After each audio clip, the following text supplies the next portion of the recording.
नमस्कार, मैं रवीश कुमार। जब नतीजा आने से पहले अभिज्ञान स्पीकर कौन होगा ये तय हो जाए तो दो बातें हो सकती हैं। एक तो कि बीजेपी को निश्चित रूप से अपनी जीत पर भरोसा है, और दूसरा कम से कम बीजेपी है जिसके भरोसे हम कह सकते हैं कोई तो है जिससे सर्वे और एग्जिट पोल पे भरोसा है। और बीजेपी के नेता जैसे रवीश ने कहा, ये एक आज मैं सुन रहा था बीजेपी के नेता कह रहे थे कि हमारे यहाँ 10 जनपद नहीं होता, लेकिन बीजेपी के बारे में मैं एक बात बड़े भरोसे से आपको बता दूं कि बीजेपी में 10 जनपद नहीं, ये बात सही है, लेकिन 10 जनपद है। 10 जनपद है भारतीय जनता पार्टी। जो पॉइंट रवीश रख रहे थे, ये इस एक स्टोरी के माध्यम से मैं रखना चाहूंगा। इसकी हेडलाइन है bureaucrats join rush for NSA cabinet secretary post. यानी कि देश की अफसरशाही जो है वो दौड़ रही है, एनएसए कौन बनेगा, कैबिनेट सेक्रेटरी। हाँ, तो जावेद उस्मानी साहब जो उत्तर प्रदेश से है, तो क्या वो कैबिनेट सेक्रेटरी बन सकते हैं? तो ये सब बातें जब अखबारों के माध्यम से, ये हमारी स्टोरी नहीं है, ये मेरे और रवीश के चैनल से आई हुई स्टोरी नहीं है, तो ये सब जब छपने लगे तो स्वाभाविक है कि भारतीय जनता पार्टी के नेता ये सोचे कि वाकई उनका अच्छा समय, क्या बोलते हैं, अच्छे दिन उनके आ गए। रवीश 2 दिन पहले आ गए, अच्छी बात है। प्रकाश जावड़ेकर ने कहा कि 2 दिन बाद आने वाले, लेकिन 2 दिन पहले आ गए हैं। पर हम एग्जिट पोल अपना पेश करने जा रहे हैं एनडीटीवी का, और आप सब जानते ही हैं कि आजकल जैसे ही सर्वे का नाम लीजिए तो लोगों को शक हो जाता है। लोग जानना भी चाहते हैं मगर भरोसा भी नहीं करना चाहते हैं ये सही है या गलत है। शायद इसलिए भी जानना चाहते हैं, और ये चुनाव की सबसे एक उत्सुकता है। और क्या करेंगे 16 तारीख तक कि भाई कौन जीत रहा है कौन नहीं जीत रहा है, और सट्टा बाजार की। हाँ, दोनों की उत्सुकता है कि ये सही है कि नहीं है। बहुत परंपरा है जी। तो अभिज्ञान अब शुरू कीजिए कि किस राज्य में हम पहले चले। शायद महाराष्ट्र। हमारे साथ हैं ओम थानवी जी हैं, संपादक जनसत्ता के, और जीवीएल नरसिम्हा राव साहब हैं। आप भी अपना एक सर्वे लेकर आए, मैं उसका खुलासा कर सकता हूँ ना? अब आपके सर्वे के मैं आपके सर्वे से मैच करूंगा, पर आपने मेरे लिए एक्सक्लूसिव लेकर आए हैं। आलोक मेहता जी हैं, विवेक कुमार जी हैं हमारे साथ बात करने के लिए, और संजय सिंह थोड़ी देर में जुड़ेंगे। राहुल वर्मा अभी दिख रहे हैं, रिसर्च फेलो हैं CSDS के। संजय सिंह भी हैं हमारे साथ, फर्स्ट पोस्ट के पॉलिटिकल एडिटर। तो ठीक ठाक लोग यहाँ पर जमा हो गए हैं, तो हम अपनी बात शुरू कर सकते हैं। कोई ऐसा है आप में से जिसे सचमुच इस एग्जिट पोल पे बहुत भरोसा है तो हाथ उठाकर बोल सकते हैं। कौन से वाले पर? किसी पे भी इतने सारे किसी पे भी। हमने तो अभी अपना शुरू नहीं किया। आपको भरोसा है एग्जिट पोल पे? जीवीएल नरसिम्हा राव को, अच्छा आपको भी है।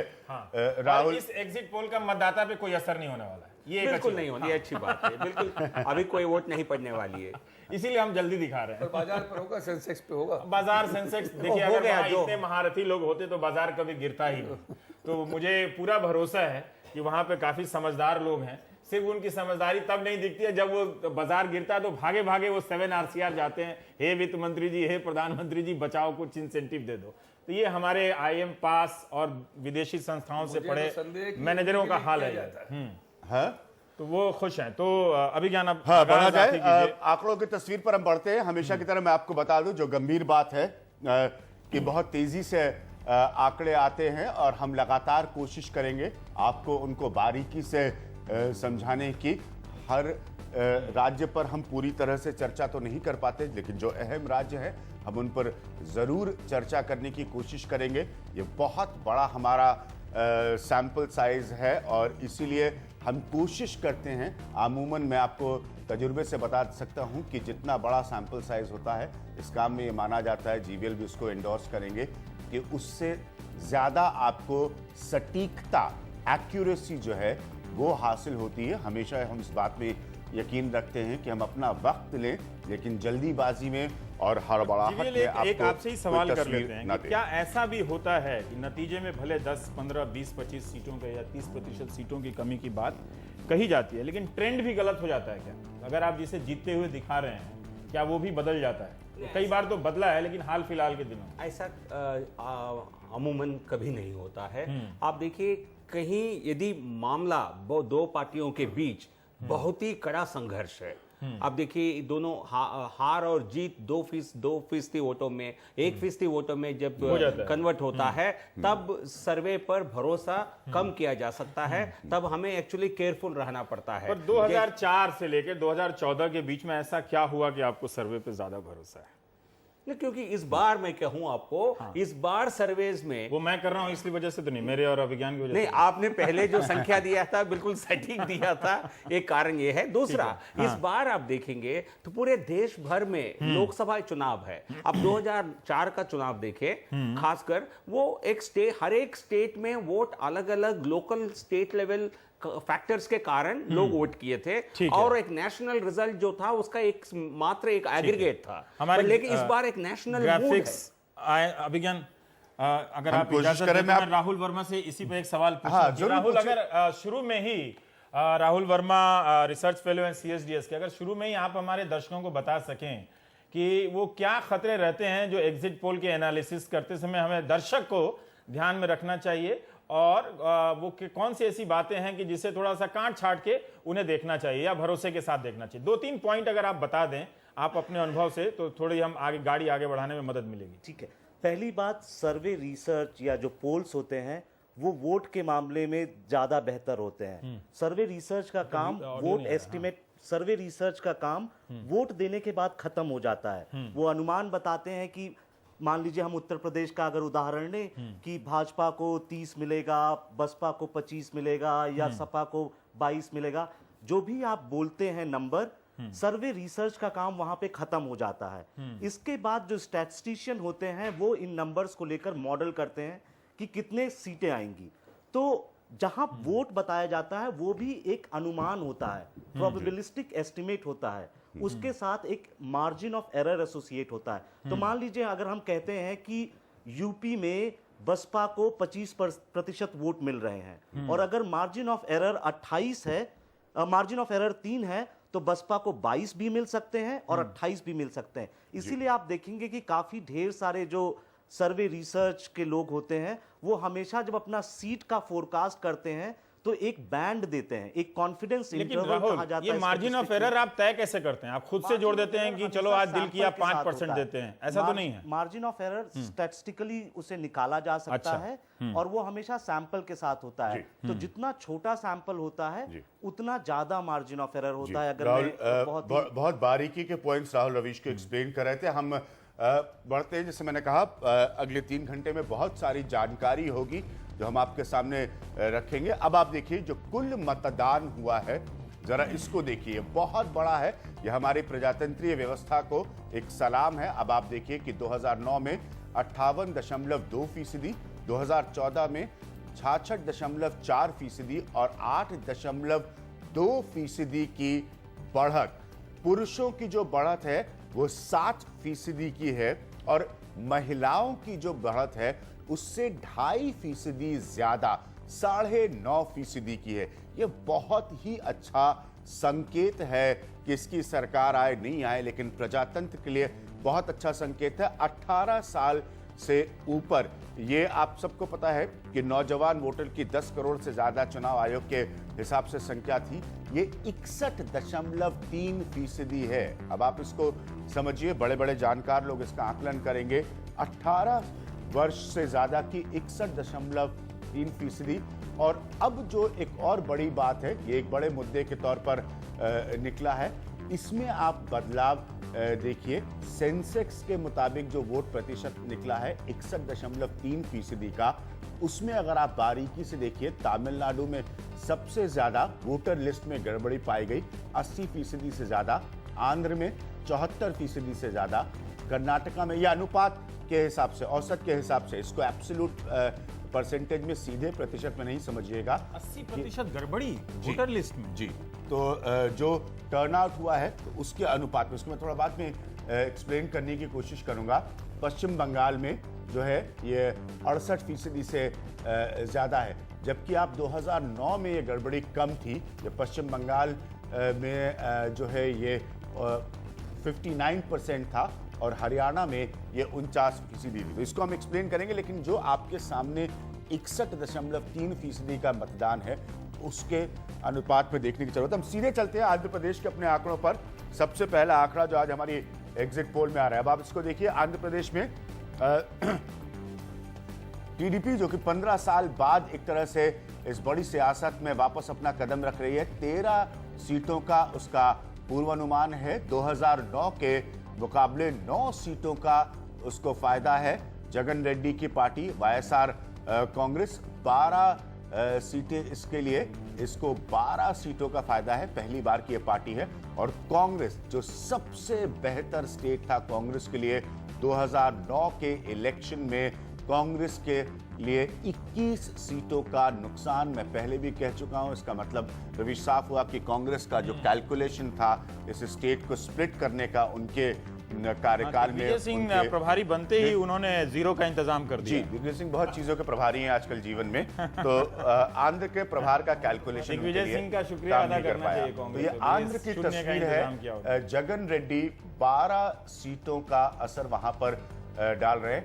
वोटों का प्रतिशत अगर आप देखिए, जगन रेड्डी और टीडीपी को मिलाकर तकरीबन 90% वोट ये एग्जिट पोल दे रहे हैं। 3% सिर्फ कांग्रेस के लिए। ये बहुत बड़ा पॉइंट है कि 2 टीडीपी जो कि बहुत पहले से कमजोर स्थिति में थी और जगन रेड्डी की पार्टी जो नहीं है, इनके बीच 90% वोट आंध्र प्रदेश का। रवीश जीवीएल, हम ये जानना चाहते हैं कि अपने दर्शकों की समझ के लिए कि यहाँ दोनों 45-45% पर हैं, फिर टीडीपी या बीजेपी आगे कैसे है?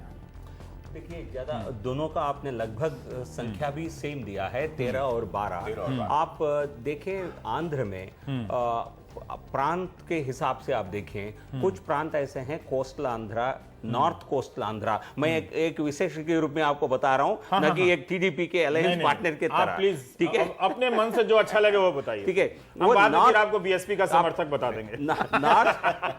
नॉर्थ कोस्टल आंध्रा और जो कोस्टल आंध्रा में टीडीपी का बहुत बड़ा बढ़त है, जबकि वो इस विभाजन के कारण हुआ है या पहले नहीं से? पहले से ऐसा था।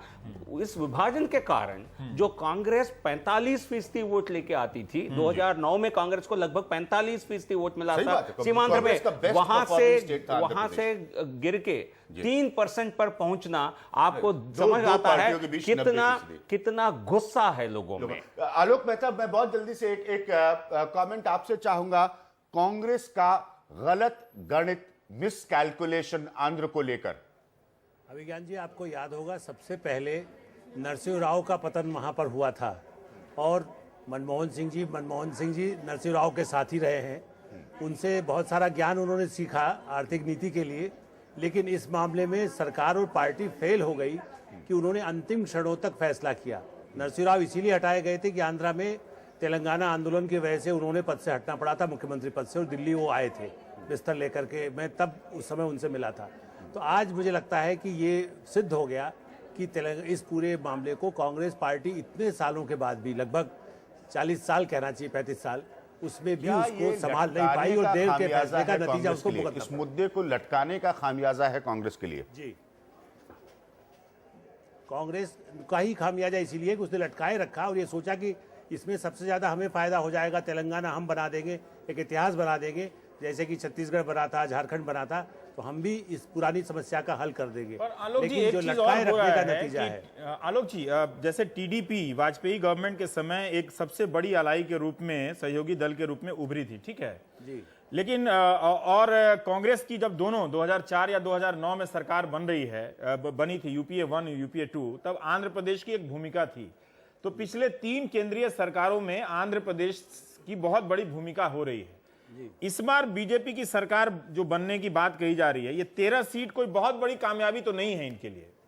नहीं, उनके लिए नहीं है, लेकिन जिसकी हार है, जिसके एक सीट जहां ये था कि आप 100 के आंकड़े तक पहुंचे, उस दृष्टि से है। उनके लिए बहुत बड़ा नहीं हो सकता है। टीडीपी के लिए भी, टीडीपी का बहुत पुराना प्रभाव भी रहा है आंध्र प्रदेश में, लेकिन कांग्रेस जिसने हमेशा आंध्र प्रदेश कर्नाटक में 77 के फेज में जो सबसे खराब समय माना जाता था, तब भी आंध्र कर्नाटक कांग्रेस के साथ रहा था। आज ये सब होने के बाद उनको 1 सीट या 2 सीट भी नहीं मिल पाई। ये साबित करता है कि निर्णय के क्या नुकसान होते हैं। लेकिन 2 कांग्रेस है वहां पर। एक कांग्रेस को, पुरानी वाली कांग्रेस को नहीं मिला, लेकिन नई वाली कांग्रेस लगभग आपके बराबर है, वाईएसआर, है ना। कांग्रेस का तेलंगाना पर जो प्रेम था, हाँ। वो एक तरफ टीडीपी, एक तरफ कांग्रेस तेलंगाना में अच्छे सीट पाने के लिए एक रणनीति अपनाई थी। उनको पहले से पता था कि सीमांध्र में हमारे समर्थन जो है, वोट बेस ज्यादातर वाईएसआरसीपी के साथ चला गया है और उस स्थिति में वो तेलंगाना को बचा के रखना चाहते थे। तेलंगाना में 10-15 सीट जीतने के लिए उन्होंने पूरा रणनीति बिछाई है। एक इंपॉर्टेंट विषय मैं ये कहना चाहूंगा, जो सीमांध्र जहां 21 सीट मिले थे कांग्रेस को और मेरे ख्याल से किसी और राज्य से उतने सीट नहीं मिले हैं पूरे आंध्र में। 2009 में किसी और राज्य से कांग्रेस को तो ऐसे प्रांत से इसके साथ इस प्रांत का लोगों को लगता है कि हमारे साथ बहुत बड़ा धोखा हुआ है, जिसको हमने जिताकर 2 बार 2004 और 9 में हमने जिताकर भेजा है, वो हमारा बिल्कुल धोखा किया है। उसका एक्चुअली ये परिणाम है। एक क्रेडिट अगर ऐसा हो रहा है तो क्रेडिट आपका भी है कि आप लोगों ने भी इस मुद्दे को हमारे वाजपेयी के सरकार में ऐसा विभाजन हुआ तो कोई हंगामा नहीं हुआ। एक सेंटेंस मैं जोड़ना चाहूंगा इसमें, जो आपने संख्या दिया है, ये कल और परसों 2 दिन वहां से लोकल बॉडी इलेक्शंस के परिणाम आए थे, कल और परसों अर्बन और रूरल का। उस संख्या में आप देखें इतना नजदीक मामला नहीं है। टीडीपी दोनों प्रांतों में बाजी मार ली है। तो मेरा भी ये आंकलन था, आपका संख्या ही मेरा भी था, पर लेकिन अभी वो स्थिति जो बनी है एक्चुअल काउंटिंग के बाद, वहां कम से कम टीडीपी बीजेपी कंबाइन को 18 सीट मिलेंगे। उसका संकेत एक्चुअल काउंटिंग में हम यहाँ पर देखते हैं। रविश, बहुत अहमियत है जो बात जीवीएल कह रहे हैं और आप उनसे पूछे। अब आप देखिए जरा, अगर इसको हम फुल स्क्रीन ले सकते हैं तो हम इसको थोड़ा सा समझा पाएंगे। लोकसभा विधानसभा चुनाव एक साथ, अब जरा इसको आप देखिए और यहां पर कांग्रेस का क्या नुकसान है वोट प्रतिशत में, उसको देखिए। सिर्फ आप कांग्रेस के कॉलम को यहां गौर से देखिए, 24% के माइनस का घटने का अंतर है। ये बहुत बड़ा अंतर माना जा सकता है। अगर आप सिर्फ इस बात को ध्यान में रखें कि दूसरी पार्टियां कैसे बढ़ी हैं, वो मेरे हिसाब से उतना अहमियत नहीं रखता जितना ये कि अगर आप विधानसभा और लोकसभा दोनों की रविश तुलना करें तो आप देखिए कि 24% कांग्रेस का वोट यहां पर घट रहा है। दिग्विजय सिंह इसके प्रभारी थे, जो भी कोर फैसले लेने वाले थे कांग्रेस के लिए इस इलाके की सियासत को, क्योंकि वो यूपी में काफी कामियाब हुए थे जी, तो विधानसभा चुनाव में, इसलिए आंध्र प्रदेश वो 2012 में इतने कामयाब हुए थे कि 224 सीटें आई थी समाजवादी पार्टी की वहां पर दिग्विजय सिंह। लेकिन ये रविश, ये बहुत सीरियस क्वेश्चन है, क्योंकि आप अगर किसी इलाके की, किसी रीजन की सियासत को समझते हैं तो इसका मतलब कि आप लोगों के मूड को, लोगों के मन को, लोगों के विचार को कतई नहीं समझ पाए। किसी 24% वोट का नुकसान होना एक ऐसी पार्टी के लिए जिसकी तूती बोल रही हो 2009 में, वहां पर एक बहुत बड़ा झटका है। और आप ये देखिए कि अगर विधानसभा का हम पूर्वानुमान आपको दिखाएं तो यहां पर भी आप देख लीजिए 80 से 100 सीटें वाईएसआर कांग्रेस के लिए, 80 से 100 सीटें वाईएसआर कांग्रेस के लिए, टीडीपी के लिए 75 से 95 सीटें। और अब वोट प्रतिशत में हमने आपको दिखाया था लोकसभा के हिसाब से तकरीबन 90% वोट ये दोनों पार्टियां आपस में शेयर कर सकती हैं। वहां पर 75 से 95 और अन्य के लिए 5 से 15। आपकी जो आंकड़े हैं जी, तो कल और परसों जो एक्चुअली ये बहुत नजदीक मामला है, ये भी मेरा आंकलन भी कहता है, पर लेकिन कल और परसों जो नतीजे आए हैं वो पोलिंग हुआ मार्च 30 तारीख को और ये हुआ मई 7 तारीख को, मतलब 1 महीने का अंतर था दोनों के, लेकिन उनके नतीजे कल ही घोषित हुए हैं। उन दोनों में सरकार तो बनाते हुए नहीं दिख रहे हैं ना। नहीं, वही कह रहा हूं कि वहां आप देखें लोकल बॉडी इलेक्शंस में दोनों में, रूरल एरियाज में, अर्बन एरियाज में टीडीपी बीजेपी से, टीडीपी वाईएसआरसीपी से काफी आगे थी, बहुत आगे थी। तो इसलिए ये संख्या जो है, जब इस तरह का फासला है, आपको जो पहले डाउट की बात नहीं है, मैं अब साइंटिफिक आपको टेक्निकल वे में समझाता हूं। जो आप वोट शेयर एस्टिमेट कर रहे हैं 46 और 45, किसी भी पोलस्टर्स के लिए इस तरह के फासले को लेकर कोई सीट का प्रेडिक्शन करना बहुत ही बड़ा रिस्क क्लोज होता है। वही पहले सब शुरुआत में मैंने आपको यही कहा था। हम थोड़ा आपके पॉइंट को हम लेते हैं, वो एक अलग तस्वीर है, लेकिन हम मूलतः जिस बात पर फोकस कर रहे हैं वो है कांग्रेस का नुकसान। कि कांग्रेस जिसके लिए ये एक बहुत अहम राज्य है, कांग्रेस का नुकसान अगर हम बड़ी तस्वीर के परिवेश में उसको देखें। इसमें एक सवाल बनता है कि अगर मोदी या फिर चंद्रबाबू नायडू के लिए अगर लहर है आंध्र प्रदेश में ही, तो विवेक जी एक सेकंड आ रहे हैं, तो फिर वो विधानसभा में क्यों नहीं है? फिर वो तो क्या वहाँ का मतदाता इतनी स्पष्टता से वो चुन रहा है कि केंद्र के लिए टीडीपी और मोदी और राज्य के लिए वाईएसआर रेड्डी और जो जगन रेड्डी हैं वाईएसआर कांग्रेस उनको? ये तो आमतौर पे होता ही है कि विधानसभा और लोकसभा दोनों का चरित्र भी भिन्न है, लेकिन कांग्रेस का जो सफाया है उसके बारे में चूंकि आप बात पहले कर चुके, लेकिन ये तो एक भावना वहाँ पे पूरे इलाके में व्याप्त है बरसों से कि खिलौने की तरह आपने पूरे प्रदेश से खेला है।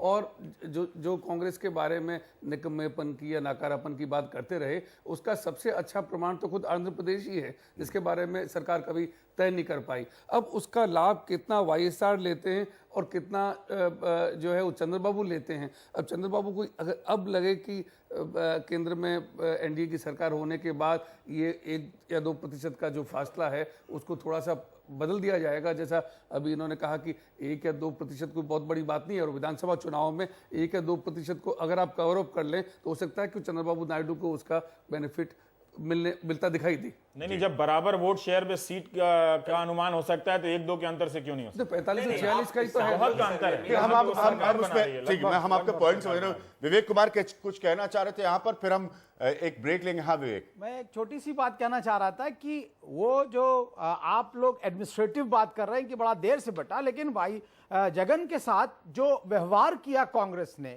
वो सिंपैथेटिक वेव भी उनके साथ है और इसलिए ये रिजल्ट भी दिखाई पड़ रहा है। बस इतनी सी बात। हाँ, ये भी बात सही है। हाँ। तो वक्त हमारे लिए एक ब्रेक का, हम वापस आएंगे, आप कहीं मत जाइए। बहुत सारे एक बहुत अहम राज्य कांग्रेस के लिए आंध्र की तस्वीर हम आपको दिखा रहे थे, उसमें जो बड़ा बदलाव है बिल्कुल स्पष्ट है। एक तरह से वापसी चंद्रबाबू नायडू और उनकी पॉलिटिक्स की। विधानसभा के पूर्वानुमान आपके सामने, 80 से 100 सीटें वाईएसआर के लिए। वक्त हमारे लिए एक ब्रेक का, हम बाकी राज्यों की तरफ आगे बढ़ेंगे। आप वहीं कहीं मत जाइए। आप देख रहे हैं इस वक्त हमारा एग्जिट पोल एनडीटीवी इंडिया पे 11 बजे तक।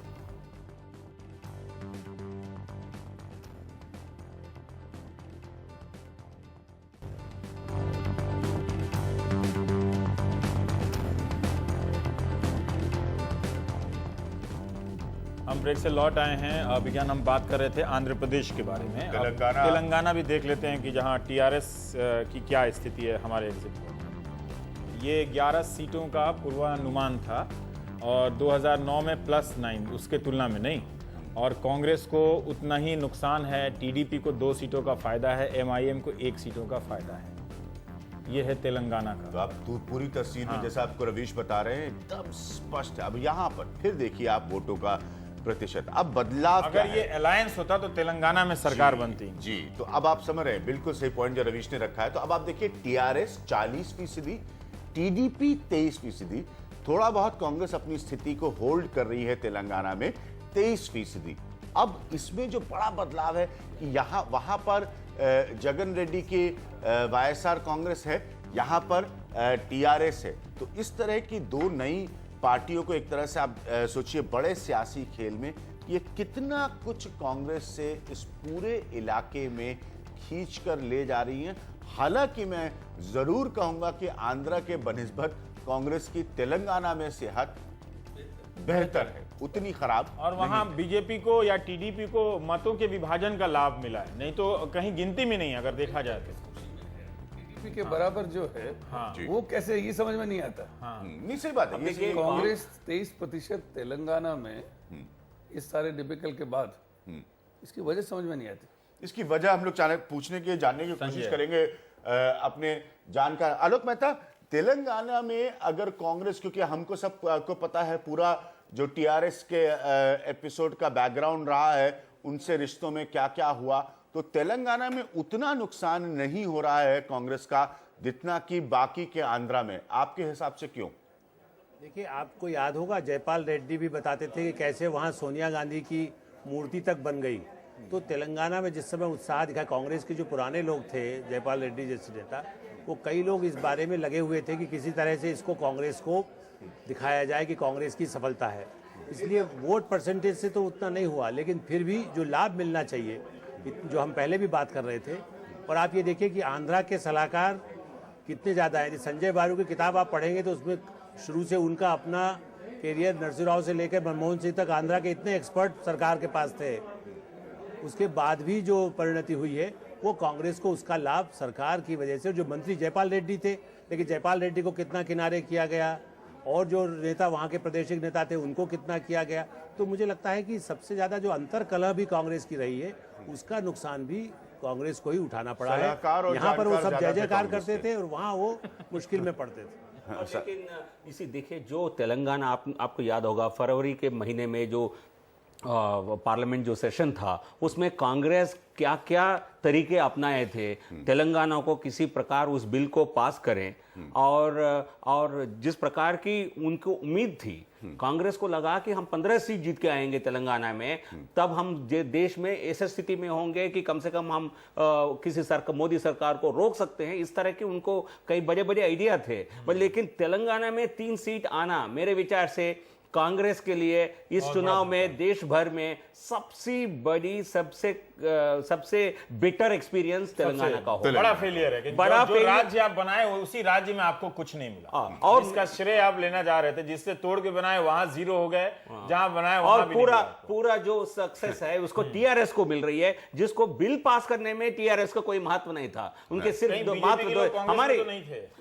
नहीं, हम इस बीजेपी पहले से तेलंगाना को समर्थन कर रही थी, लेकिन चाह रही थी कम से कम 1-2 साल पहले हो जाए। टीआरएस का जिक्र कर रहे थे, जरा जल्दी से दिखाए रविश। ये देखिए, ये दिलचस्प है, इसका लोकसभा से कोई ताल्लुक नहीं है, लेकिन जरा देखिए विधानसभा का पूर्वानुमान क्या बनता है। आशीष, अगर इसको फुल फ्रेम आप दिखा सके तो भी, तो देखिए जो टीआरएस वाला पॉइंट जीवीएल आज हम लोग को कमी दिखाइए। हाँ, कि 66 से 80 सीटें टीआरएस के लिए, कांग्रेस के लिए 18 से 30 सीटें, वहां पर 119 सीटों की ये विधानसभा है।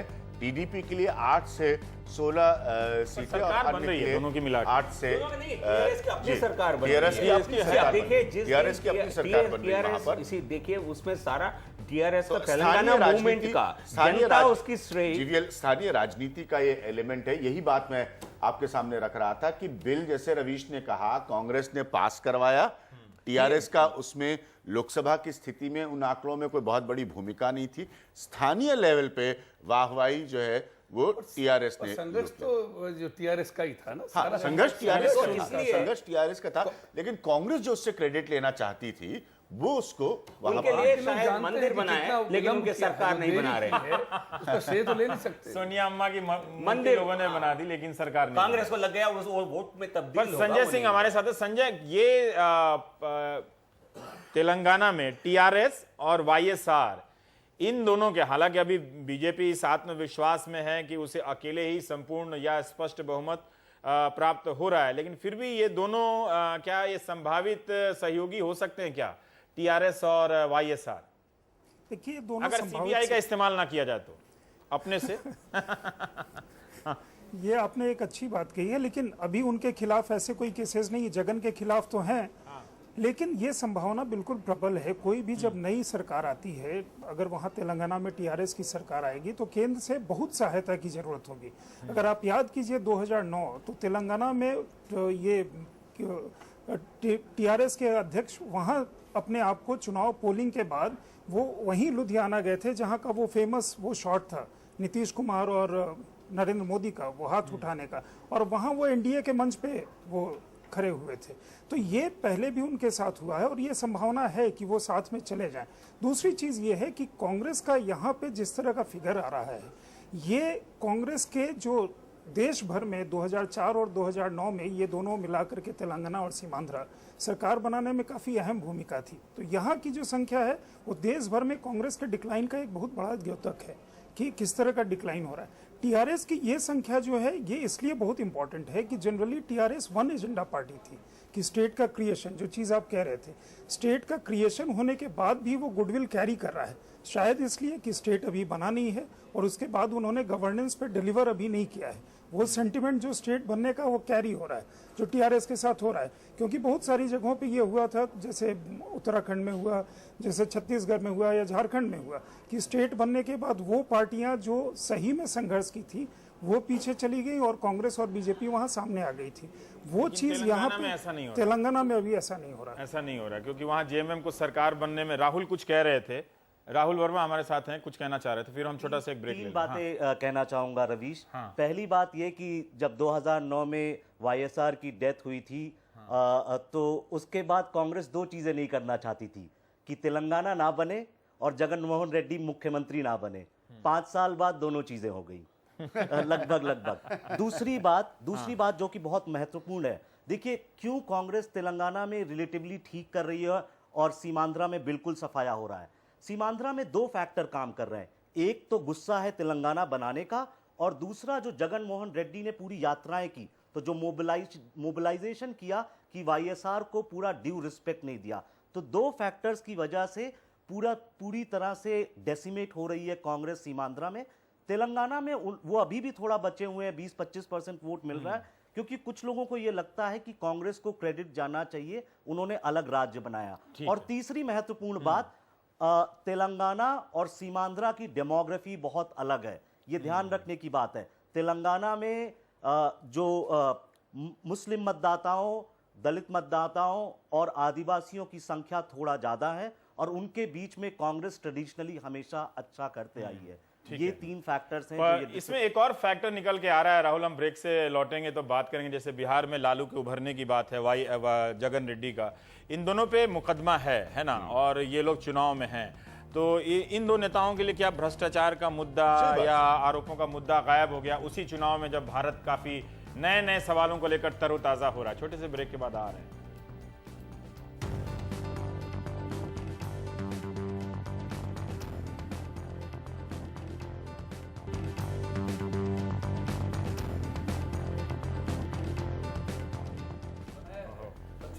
तो हम मध्य प्रदेश की तस्वीर पर अब आगे बढ़ रहे हैं। ब्रेक में बहुत सारी बहस हो रही थी, उसके बारे में आपको नहीं बताएंगे। मैंने वित्त मंत्री तय कर दिया, लेकिन नहीं बताऊंगा। तो मध्य प्रदेश देखिए, मजबूत राज्यों में से भारतीय जनता पार्टी के लिए कभी भी इस राज्य पर प्रश्न चिन्ह नहीं लगा। भारतीय जनता पार्टी के हिसाब से हमारा पूर्वानुमान है 24 सीटों का। 2009 के मुकाबले 8 सीटों का फायदा कांग्रेस के लिए भी ये बड़े नुकसान का राज्य है। बीजेपी को 8 सीटों का फायदा है। बीएसपी को 1 सीट का नुकसान है, जो 1 सीट उसके पास पहले से थी। कुल मिलाकर बीजेपी के मजबूत राज्यों में से एक है। वोटों का प्रतिशत जो है, मुझे पहले के सर्वेज याद आ रहे हैं इन्हीं चुनाव के, तो वोटों का प्रतिशत शिवराज सिंह चौहान के नेतृत्व में बढ़ा है। ये तकरीबन 50 और 51% नजर आ रहा था 7 अप्रैल जब चुनाव के शुरुआत हुए थे। ये बढ़कर 54% हुआ है। लोकसभा की पिछली तुलना में ये 11% बढ़ा है भारतीय जनता पार्टी के लिए। कांग्रेस के लिए 33% है और बीएसपी के लिए 2% है। 4% का नुकसान बहुजन समाज पार्टी को। छत्तीसगढ़ की तस्वीर आप देखिए, ये बीजेपी के लिए मुश्किल तस्वीर है। 1 सीट का भारतीय जनता पार्टी को यहाँ नुकसान है, लेकिन फिर भी 11 में से 9 सीटें बीजेपी को हासिल हो रही हैं। कांग्रेस को यहाँ पर 1 सीट का फायदा है। फिर भी जैसे मैंने कहा, 9 में से 11 सीटें जो हैं वो भारतीय जनता पार्टी को हासिल हो रही हैं। रवीश, हमारे साथ विवेक हैं। चूंकि यहाँ बीएसपी शून्य दिख रही है, लगातार विवेक बीएसपी पिछले हाल फिलहाल के नज़दीक के चुनाव में अगर आप देखें तो उसके मतों का प्रतिशत गिर रहा है, और यूपी का अलग छोड़िए, दिल्ली और अब भी मध्य प्रदेश से भी है कि जहां उत्तर प्रदेश के बाद पंजाब और मध्य प्रदेश ऐसे 2 राज्य थे जो आपकी संभावनाओं की सूची वाले राज्य थे। छत्तीसगढ़ भी था उसमें, लेकिन अब आप लगातार ऐसा लगता है कि आपका संगठन वहां पे पूरी तरह से साफ हो गया। हाँ, ये बात तो लग रही है जिस तरह आप दिखा रहे हैं, लेकिन मुझे लगता है कि द्विध्रुवीय जब राजनीति हो जाती है तो उसमें कहीं ना कहीं नुकसान होता है। और बहुजन समाज पार्टी के वहाँ जो कद्दावर लीडर थे, चाहे वो रत्नाकर रहे हो छत्तीसगढ़ में, और या दाऊराम रत्नाकर जो उधर थे, वो लोग मेरे ख्याल से पार्टी छोड़ करके चले गए हैं। इसलिए भी मुझे लगता है कोई छत्रप वहाँ पर बहुजन समाज पार्टी ने अपना वहाँ पर स्थापित नहीं किया है, उसकी वजह से भी नुकसान हो रहा है। लेकिन सतना और रीवा के एरिया में उनको जरूर थोड़ी बहुत उम्मीद थी, जो आपके एग्जिट पोल से दिखाई नहीं पड़ रही है। राहुल, हम थोड़ा सा एक बात जानना चाहते हैं कि ऐसा क्या है कि शिवराज सिंह चौहान लगातार मतलब 50% से भी ज्यादा वोट होल्ड कर रहे हैं, बेहतरीन रवीश परफॉर्मेंस 54% ला रहे हैं। वो भी उस प्रदेश में ये कहा जाता है कि पहले शिवराज सिंह का नाम लिया जाता है, फिर मोदी का लिया जाता है। हालांकि मैं इसे महत्व नहीं देता, दोनों एक ही पार्टी के नेता हैं, किसी का आगे ले किसी का पीछे ले, लेकिन जो मतदाता है मध्य प्रदेश का, उसे बीजेपी नाम की पार्टी में विश्वास है। लग रहा है ये इस चुनाव में खास तौर से जो मध्य भारत का इलाका है, मध्य प्रदेश, छत्तीसगढ़, राजस्थान, गुजरात, ये चारों जो राज्य हैं वो एक तरह से चुनावी विश्लेषण के हिसाब से बोरिंग राज्य हैं। इन चारों राज्यों का हमें निष्कर्ष ऑलमोस्ट पता है कि ये बीजेपी की तरफ बहुत झुके हुए होंगे।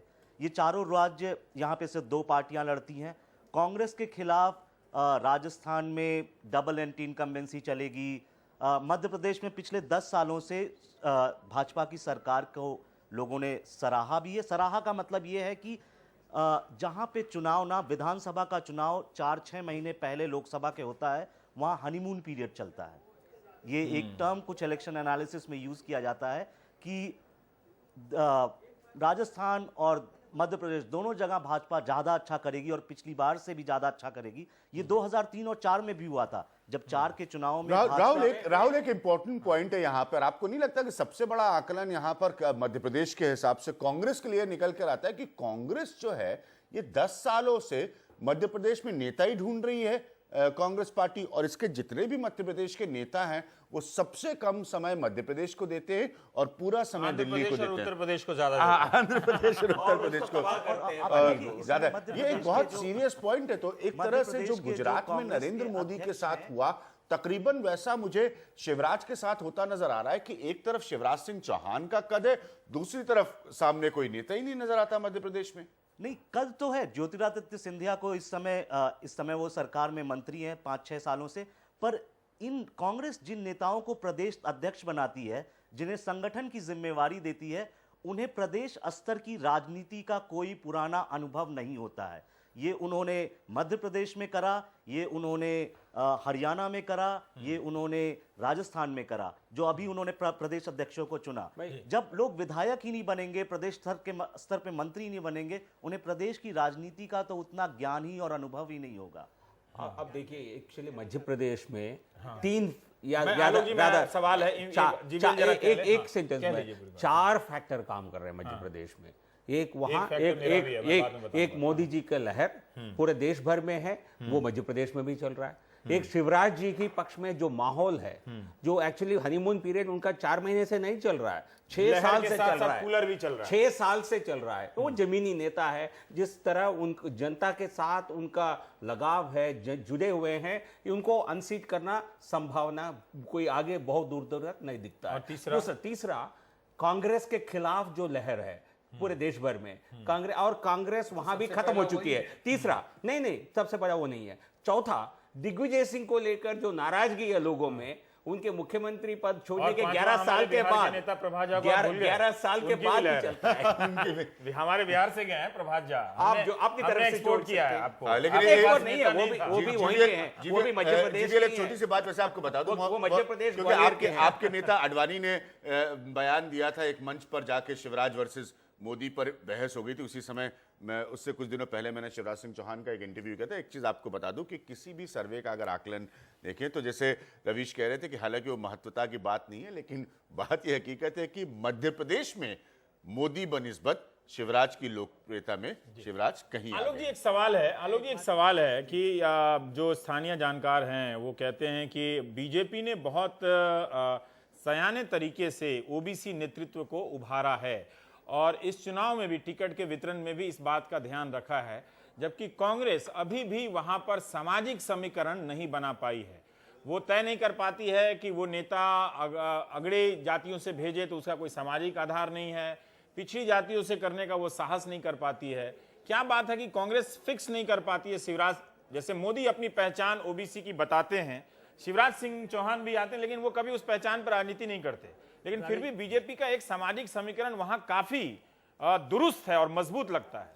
रवि जी आपको आलोक ये मेहता याद जी, हो, जी। कम है तो कम है। मध्य प्रदेश में जब लगभग ना मुख्यमंत्री की थे, तो बराबर। अमृत सेन से भी सर्टिफिकेट ले लिया था कि हमारा सबसे अच्छा डेवलपमेंट हम पिछड़े लोगों के लिए कर रहे हैं, अल्पसंख्यकों के लिए कर रहे हैं। तो सबसे बड़ी गड़बड़ क्या है, ऐसा नहीं है। देखिए सुभाष यादव कब से, मतलब मुझे जो याद है कि इमरजेंसी उसके बाद से 77 के बाद से ही सुभाष यादव जैसे शिवभानु सिंह सोलंकी वहाँ के आदिवासी या उसको कहना चाहिए कि पिछड़ा वर्ग के हिसाब से थे, ऐसे लोगों को कांग्रेस सामने तो लाई, लेकिन उनको कठपुतली की तरह यदि शुक्ला बंधुओं ने सोलंकी का इस्तेमाल उस समय किया, कांतिलाल भूरिया का दिग्विजय सिंह ने किया, तो उनको जब आप अरुण यादव अब नए जो बनाए गए थे, युवा है, वो केंद्र में मंत्री भी रहे, लेकिन ज्योतिराज, अभी आपने नाम लिया था ज्योतिरादित्य जी का, माधवराव सिंधिया ने भी कुछ ऐसे सुभाष यादव और पिछड़ा वर्ग के नाम पर बनाया था।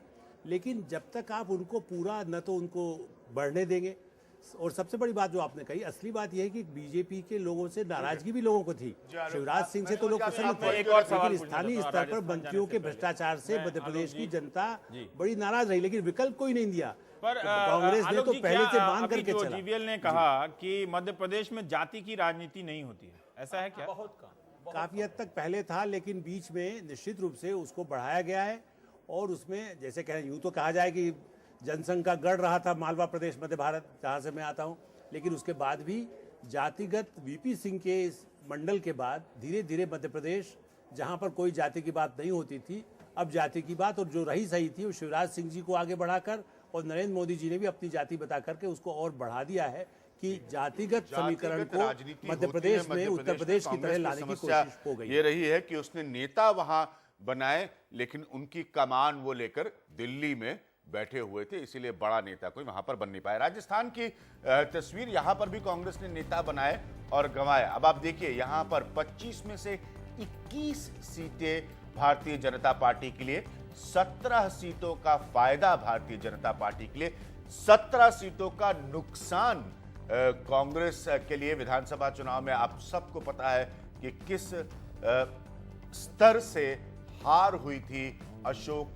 गहलोत की, तो आप उसका रिफ्लेक्शन, उसका प्रतिबिंब बिल्कुल स्पष्ट देख सकते हैं। 17 सीटें का ज्यादा है बीजेपी के लिए। वोट प्रतिशत 56%, वोट 19% वोट का फायदा कांग्रेस को, 29% वोट और 18% वोट का नुकसान। Honeymoon period, non honeymoon period, विधानसभा चुनाव हुए, उसका प्रभाव चलता जा रहा है। ये सब आकलन की बातें हैं। स्पष्टता ये है कि कतई भी कांग्रेस लोकसभा में अपनी विधानसभा की हार से कोई प्रतिशत रिकवरी नहीं कर पाई। ओम थानी साहब, कांग्रेस वहां चुनाव लड़ भी रही थी क्या?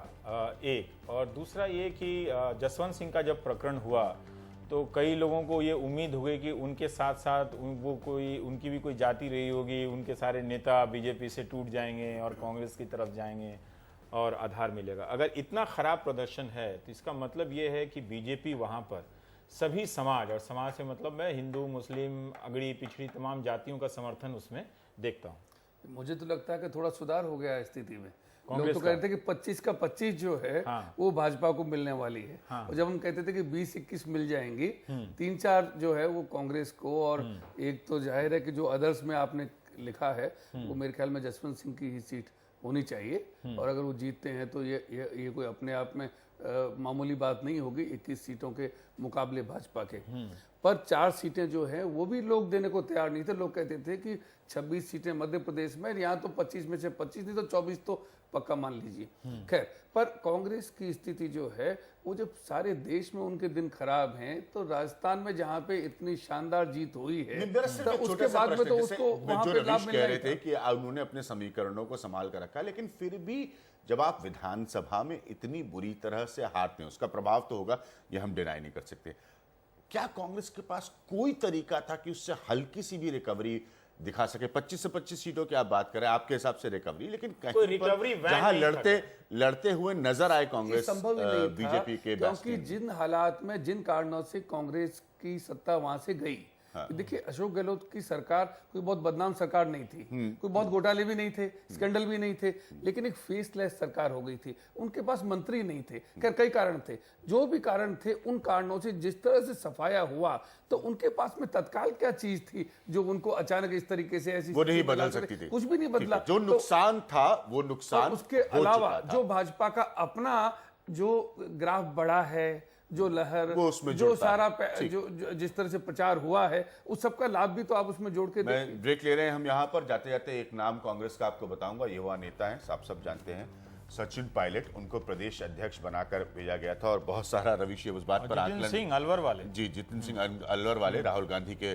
बहुत करीबी, तो यही समझा जा रहा है कि अभी गहलोत इस कदर हारे हैं तो ये जाकर राजस्थान में क्या उखाड़ लेंगे, तो ये प्रश्न उस वक्त बहुत चल रहा था। वक्त हमारे लिए एक ब्रेक का, कुछ और राज्यों के साथ हम वापस आते हैं, आप यही रहिएगा।